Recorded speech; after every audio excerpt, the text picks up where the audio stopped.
رہا تھا لیکن بھاگ کے آ رہا تھا، دوڑتا ہوا آتا، آ کے گاڑی میں سے چیز اٹھا کے پھر لے کے دوڑتا ہوا جا کے ادھر بینچ پہ رکھتا، پھر دوڑتا ہوا آتا۔ میں نے اپنے بھتیجے سے پوچھا یار یہ بڑا ایکٹیو بندہ ہے، کیا کیا کر رہا ہے؟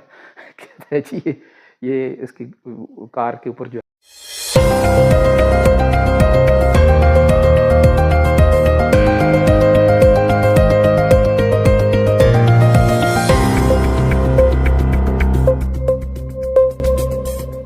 بسم اللہ الرحمن الرحیم۔ السلام علیکم ناظرین اکرام، آج ہم حاضر ہیں جمعرات والے دن کا پروگرام لے کر، جس کا موضوع ہے میں اور میری صحت۔ صحت جو ہے یہ جیسا کہ ہم تقریباً ہر پروگرام میں بات کرتے ہیں کہ صحت اللہ پاک کی بڑی نعمتوں میں سے، حدیث شریف کا مفہوم ہے کہ ہر انسان کے اوپر 3 بڑی نعمتیں ہیں۔ ایک ایمان سب سے بڑی نعمت ہے، اس کے بعد امن امان والی جگہ پہ رہائش، اور تیسری بڑی نعمت صحت ہے۔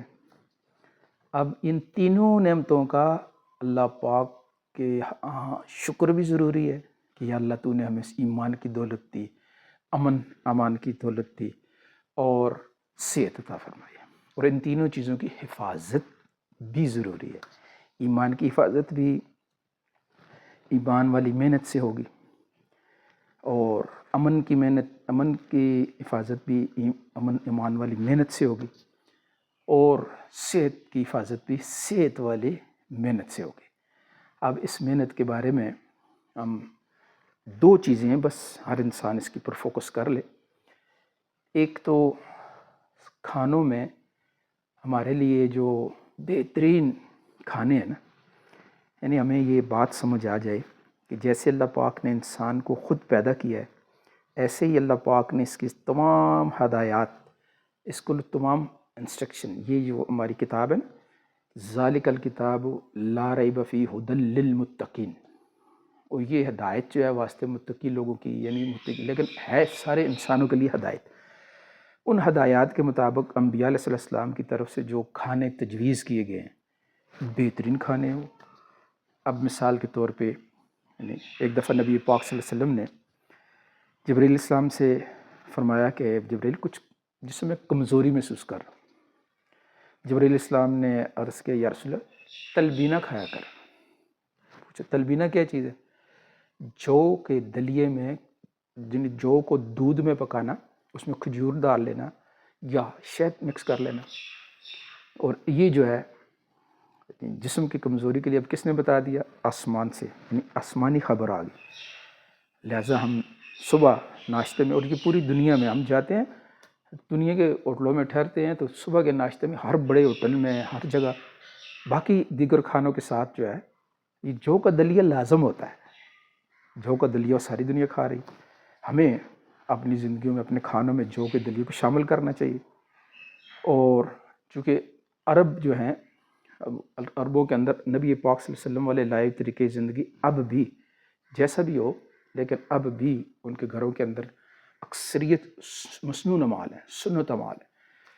اور عربوں کی خوراکوں میں ایک چیز سب سے اہم ہے کہ وہ مرچ کے بغیر کھانے کھاتے ہیں۔ ابھی کل ہی ایک ولیمہ تھا، وہ میرے دوست مرحوم ان کے بیٹے کا تھا، اور میں ان پر اپنے دوست کے تبلیغ کے ساتھی تھے ہمارے، تو ان کی لیے اس کی وجہ سے میں ان کے بیٹوں کو کہا کہ بھئی میں بھی ساتھ، ان کے بھائی بھی تھے، میں بھی کھڑا ہو گیا ریسیپشن پہ۔ مہمان آتے رہے، پھر ایک وقت آیا جب مہمان واپس جا رہے ہیں تو تقریباً ہر آدمی یہ کہہ رہا ہے کہ جی کھانے کا بڑا ہی مزہ ہے، ہم نے بڑا ہی کھانا کھایا، بڑا برکت والا کھانا تھا، بڑا مزیدار کھانا تھا۔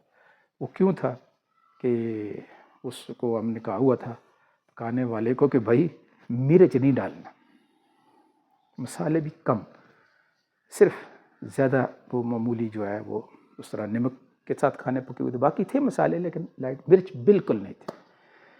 تو اب انسان کو طبعاً جسم کو بھی ہر چیز کو وہ نیچرل کھانا ہے، قدرتی کھانا ہے، وہ پسند آیا اور ہر آدمی نے تعریف کی۔ ایسے ہی اپنے گھروں میں سے مرچ مسالوں کو نا، فضول مسالوں کو نکال دیں اور سادہ کھانا لے آئیں مرچ کے بغیر، یہ بھی صحت کے لیے ضروری ہے۔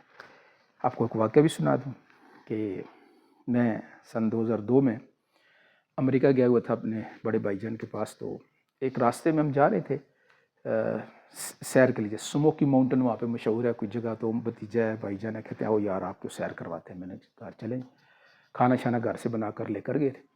راستے میں جیسے ہمارے یہاں ریسٹ ایریا آتا ہے، وہاں بھی ان کے فری موٹر وے جو ہوتے ہیں ریسٹ ایریا آیا، کھانے کا ٹائم ہوا تو پارکنگ میں ہم نے بھی گاڑی لگائی، اور اپنے ادھر اکثر جگہوں پہ ٹیبل اور بینچ لگے ہوتے ہیں لکڑ کے، تو ہم نے گاڑی کھڑی کی، اتفاق سے اسی وقت ایک ساتھ میں ایک بڑی عمر کے گورا اور اس کی بیوی تھی گوری، وہ بھی ہے۔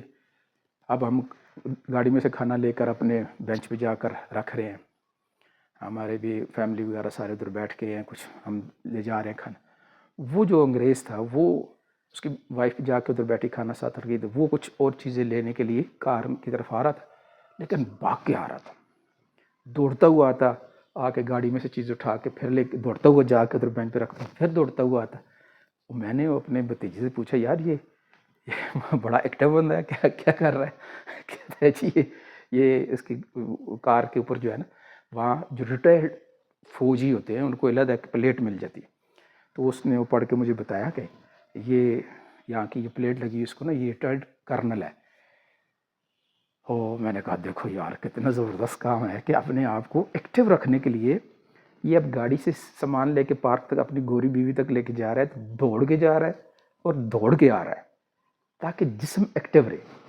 ظاہر ہے وہ ڈرائیو کر کے آئے ہوئے تھے انہوں نے، میں ویسے سوچ رہا تھا کہ اس کی باقی زندگی بھی یقیناً اب فوجی تربیت ہوئی ہے تو اپنی زندگی کے لیے اس نے آخری، اب اس کے اوپر بڑھاپے کا کوئی آثار نظر نہیں آتے، ظاہری بڑھاپا تھا لیکن ایکٹیویٹی اس کی ایسی تھی کہ بالکل نوجوانوں کی طرح بھاگتا ہوا، ہاں جی گاڑی کے پاس آ رہا ہے، پھر کھانا لے کے جا رہا ہے، پھر کوئی چیز ضرورت پڑ گئی تو بھاگ کے آتا ہے۔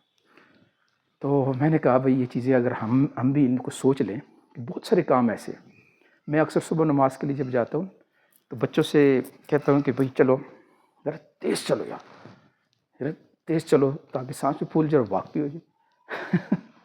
تو اتنے چھوٹی چھوٹی جگہوں پہ بھی اپنے آپ کو تو ایکٹیو کر سکتے ہیں۔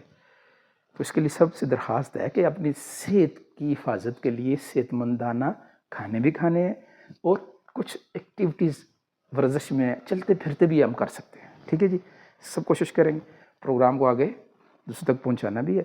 کل ہمارا پروگرام ہوگا جمعے والے دن کا میں اور میری تجارت۔ کل تک کے لیے اجازت۔